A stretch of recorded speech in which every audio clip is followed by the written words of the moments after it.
what would be some great persuasive arguments to NHS decision makers who say that due to deadlines, they, quote, don't have the time to fully incorporate a co-produced approach? Something I think even beyond the NHS, we all hear when we talk about co-production with decision makers.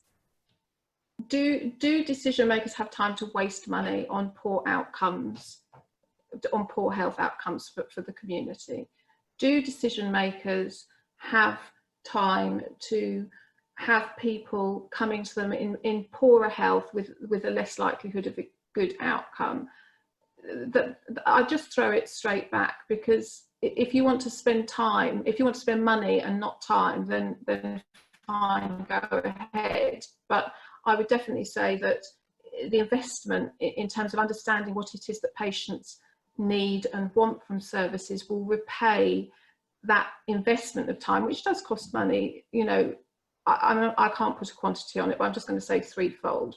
There's research that shows that the relationship between patients and doctors, if they have that co-productive mindset, that the outcomes are better for the patients. So you know, there's that outcomes and the financial side of things. But I'd also just say it's an ethical, moral question for systems.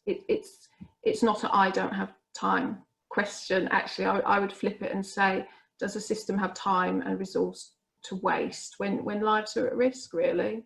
And that's at the acute end of medicine. There's a whole other public health preventative piece, which is ideally suited to co-production.